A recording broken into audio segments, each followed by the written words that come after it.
Sir, ట్రైన్లో తీసుకొస్తుండగా bullet తగిలి అన్సారీ చనిపోయాడు. సీఎం ఆఫీస్కి ఇన్ఫర్మేషన్ వచ్చింది, మీకు చెప్పమని చెప్పారు. ఈరోజు నాకు చాలా ఆనందంగా ఉంది. అన్సారీ కోసం వెళ్ళిన మా పోలీస్ టీం సక్సెస్ఫుల్గా తిరిగి వస్తున్నారు. ఈ హ్యాపీ మూమెంట్లో చిన్న డిసప్పాయింట్మెంట్ ఏంటి అంటే అన్సారీని ప్రాణాలతో తీసుకురావాలనుకున్న మా కోరిక తీరలేదు. తప్పించుకోవాలని ప్రయత్నించిన అన్సారీని డీసీపీ సత్య ఎన్కౌంటర్ చేసి చంపక తప్పలేదు. సత్య గారు, అన్సారీని ఎందుకు ఎన్కౌంటర్ చేయాల్సి అది నిజమైన ఎన్కౌంటర్ ఫోటో ఎన్కౌంటర్ అంటే మీ డ్రామా అంటున్నారు. మరి మీ సమాధానం ఏంటి సార్ మాట్లాడుతున్నారు?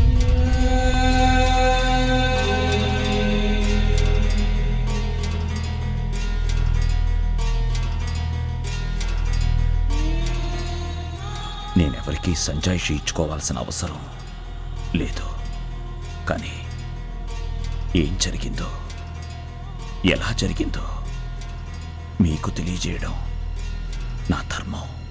నిజానికి అన్సారీని చంపి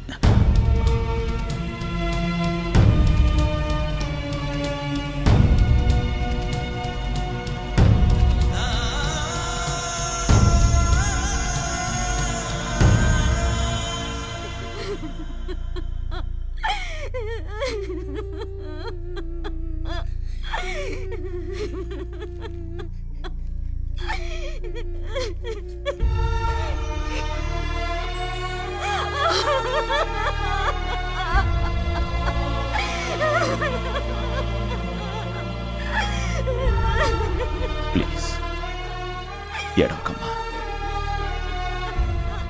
నీకెలా ధైర్యం చెప్పాలో నాకు అర్థం కావడం లేదు. మీ ఆయన గ్రేట్ పోలీస్ మ్యాన్, గొప్ప త్యాగమూర్తి. మా అందరినీ కాపాడడం కోసం అతను బలైపోయాడు.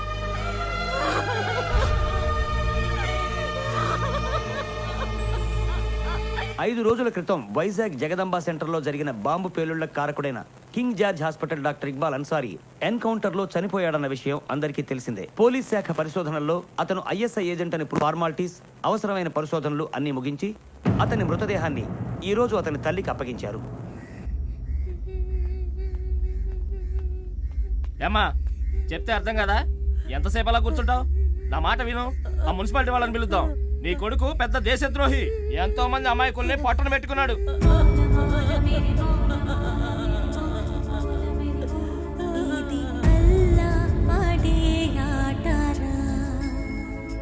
తల్లి కన్నీటిదే పాటారా,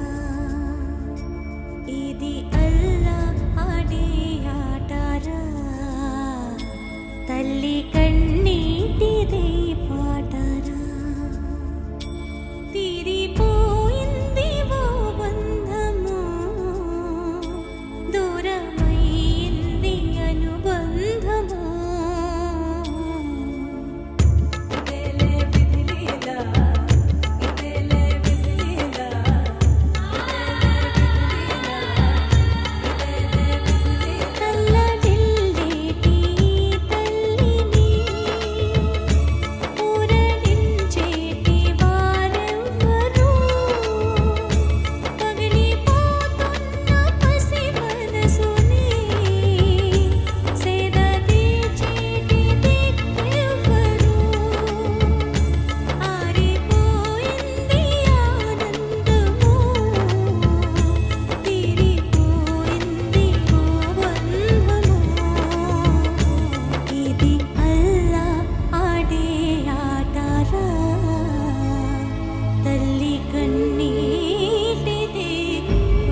కన్నందుకు ఏడుస్తున్నారా?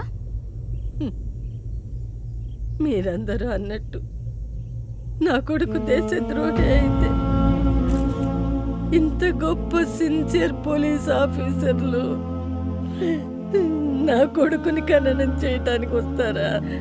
చెప్పండి. అన్సారీ చావుతో ఈ కేసు క్లోజ్ అయిపోతుంది అనుకుంటున్నారా? లేదు, ఈ కేసు ఇంకా క్లోజ్ కాలేదు.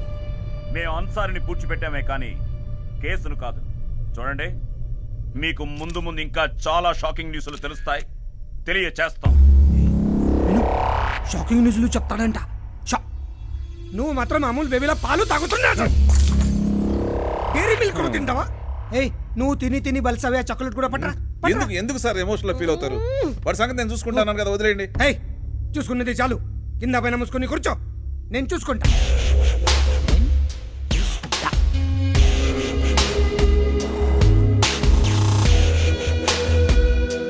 నేను చెప్పినవని పచ్చి నిజాలు బాగా ఆలోచించు. న్యాయం ధర్మం అంటూ నువ్వేం పీకలేవు, ఈ కోర్టులు ఏమీ పీకలేవు. చరిత్రలో ఎంతమంది మినిస్టర్లు అరెస్ట్ అవ్వలేదు, ఎంతమంది బయటికి రాలేదు. చట్టాన్ని ఎలా వాడుకోవాలో నాకు బాగా తెలుసు. నాతో పెట్టుకుంటే అనవసరంగా అన్యాయం అయిపోతావు. బుద్ధిగా నా మాట విన్నావనుకో, నీకు నీ టీంకి అవార్డులు రివార్డులు ఏం కావాలంటే అవి ఇస్తాను. ఈ ఎంక్వైరీలు కేసులు వదిలే. ఇదిగో బ్లాంక్ చెక్. నీ ఇష్టం వచ్చినంత రాసుకో, నీ ఇష్టం వచ్చినంత వాడుకో.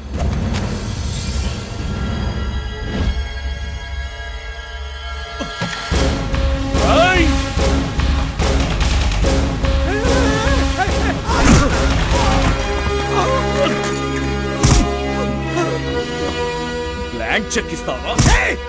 నా మీద చేసుకుంటావా? నా మీదే. రేపొద్దున పేపర్ చూసేసరికి నువ్వు నీ టీము జాబులు పోయి రోడ్డు మీద పడేలా చేస్తా. నేను ఇచ్చే సునామీ ఎఫెక్ట్ కి కొట్టుకుపోతావు. రేపు పొద్దున సునామీ నాకా నీకా చూద్దాంరా. ఆ హోమ్ మినిస్టర్ మన మీద చాలా కోపంగా ఉన్నాడు. తెల్లారేసరికి మనల్ని డిస్మిస్ చేస్తానని ఛాలెంజ్ చేశాడు. కానీ పొద్దున్నుండి సాయంత్రం వరకు ఎటూ కదలకుండా వాడిని ఫిక్స్ చేశాను. So we have 24 hours time. ఆలోగా ఆ జర్నలిస్ట్ డీటెయిల్స్ గురించి తెలుసుకుని మనం ఆ ఎవిడెన్స్ సంపాదించాలి. ఓకే?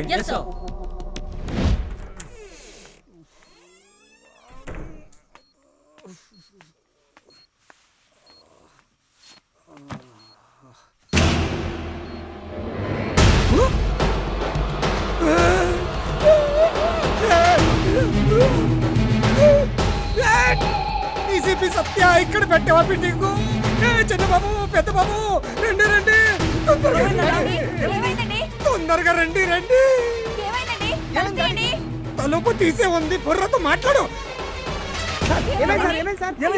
ఇక్కడ బాంబు పెట్టాడు, కింద బాంబు పెట్టాడు. ఏ దాసు, తొందరగా బాంబు కొరికి ఫోన్ చేయండి.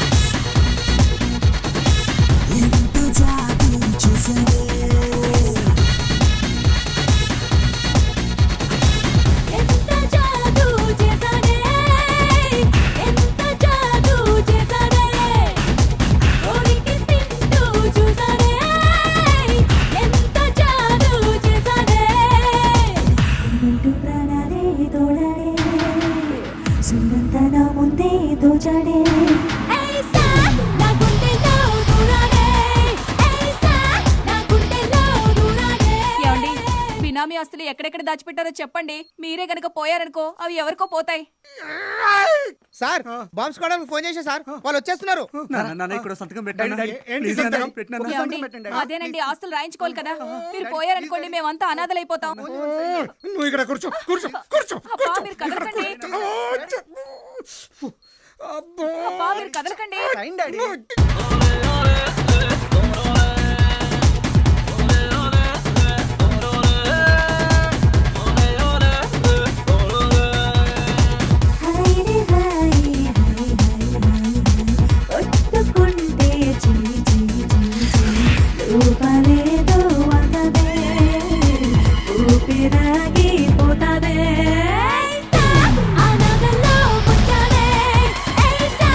ఆకాశంలో తెచ్చాడే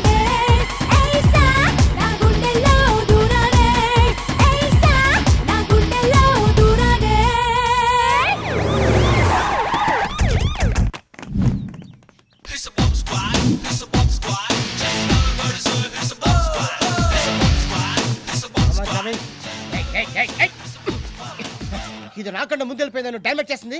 దీన్ని డిస్పాచ్ చేస్తా, తీసుకెళ్ళిపో. సార్ ఇది లేకపోతే బాంబు కనిపెట్టడం కష్టం సార్. నేను దీనికంటే పవర్ఫుల్ని. వాళ్ళ పొద్దున స్నానం చేసా? లేదు సార్, టైం అయిపోతుందని స్నానం చేయకుండా వచ్చా సార్. నేను కూడా డిస్పాచ్ చేస్తాను. అవుట్, గెట్ అవుట్, వెళ్ళిపో. చెప్పాను, wait and see.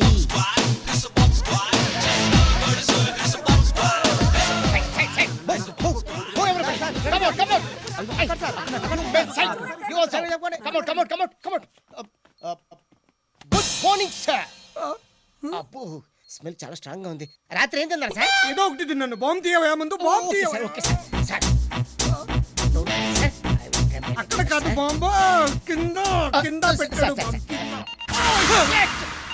Sir, car bomb చూసా, మానవ బాంబు చూసా, టీవీ బాంబు చూసా, రేడియో బాంబు చూసా. ఇలా మధ్యప్రదేశ్ లో బాంబు చూడటం మొట్టమొదటి సార్. ఆడవాడు మామూలు కాదు సార్. సార్, ఇది కానీ పేలిందంటే మీరు నేను గిన్నిస్ బుక్ లో ఎక్కుతావు సార్.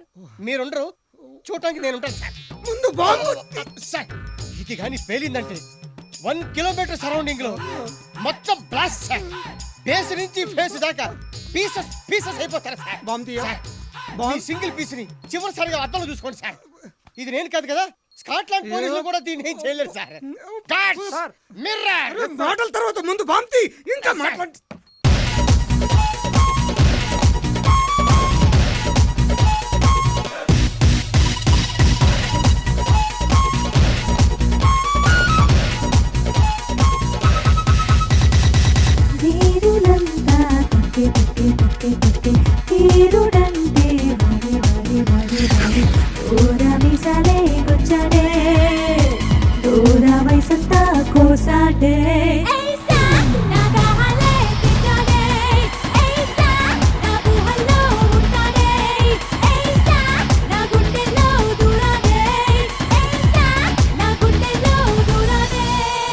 సార్, చూసుకోండి సార్, సింగిల్ పీస్ లో మీరు ఎంత అందంగా అరే ఉంటారు. బాంబు తేండ్రా, తేండ్రా. ఇదంతా టీవీలో రాకుండా చూసుకుంటారా. ఏ తేండ్రా దాస్.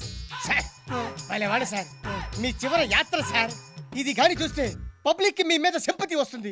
వచ్చే ఎలక్షన్ లో మీకు ధడా ధడా ధడా ఓట్లు గుర్తేస్తారు. మీరు బతుకున్నారనుకోండి, చీఫ్ మినిస్టర్ అయిపోతారు. పోయారనుకోండి, మహాత్మా గాంధీలా, అల్లూరి సీతారాజుల చరిత్రలో మిగిలిపోతారు సార్. వాళ్ళు మిగిలిపోయారండి. ఎలా పోయారు? మహాత్మా గాంధీ ఎలా పోయారు? గుండెలో బుల్లెట్ తగిలిపోయారు. అల్లూరి సీతారామరాజు గారు ఎలా పోయారు? గుండెలో బుల్లెట్ తగిలిపోయారు. మరి నేను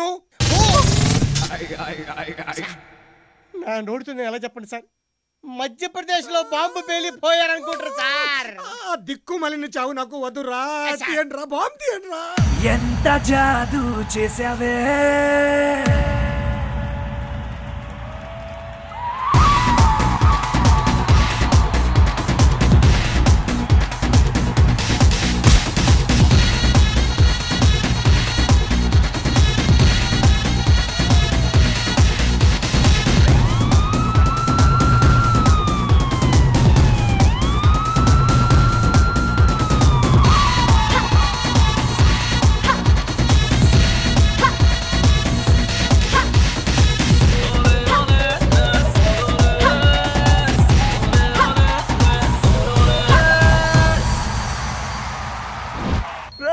ఎంతసేపు దాన్ని అలా చూస్తావురా?